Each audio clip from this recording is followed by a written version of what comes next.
Akkam jirtu kabajamtootaa fi hordoftoota Oromoo Teekinooloojii chaanaalii keenya sabskiraayib laayik gochuun hin dagatinaa. Har'a akkamittiin feesbuuk akkaawuntiin keenya hak ta'uu fi hak ta'uu dhiisuusaa waliin ilaallaa. Namni kamtu ittiin fayyadamaa jira, eessarraa ittiin fayyadamaa jiru akkaawuntii keenya isa jedhu waliin ilaallaa.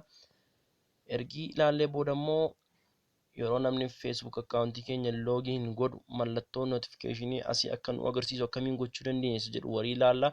Amma xumura qophii keenyatti nu waliin taa'aa. Chaanaalii keenya sabskiraayib laayik gochuun hin dagatinaa. Hayyee na hordofaa. Facebook laayittii seentu.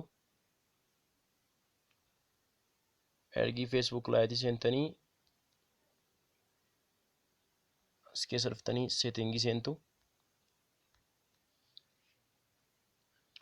Hayyee erga seetingii seentanii security and login isheetu tuqxu.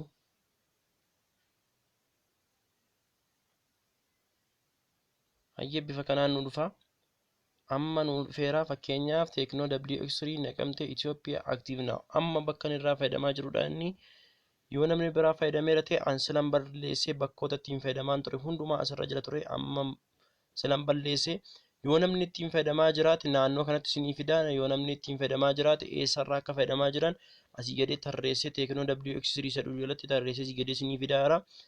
Hayyee isinii fidaa. Amma ergi namni tokko Facebook akkaawuntii keenya cabsuu fi hin cabsine isaa yoo baruu barbaanne ergaan akka nu dhufu yeroo namni tokko Facebook akkaawuntii keenya seenu asii mallattoo akka nu agarsiisu yoo gochuu barbaanne immoo asii dhuftanii get alert about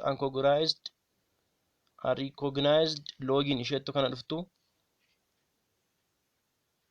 Hayyee ergi dhuftanii booda as keessaa fakkeenyaaf notifikashiniin ko on irra jira, messenjeriin on irra jira.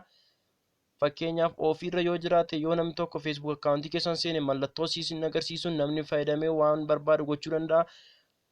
Onirra yoo keessan namni tokko yoo Facebook akkaawuntii keessan seene mallattoo dhufee siisin agarsiisa. Seeneera namni iddoo kanaarraa jedhee siisin agarsiisa. Hayyee waan dhaggeeffataniif guddaa galatoomaa. Chaanaalii keenya sabskiraayib laayik gochuun hin dagatinaa. Oromoo Teekinooloojii fayyaadhaan tura isiniin jedha.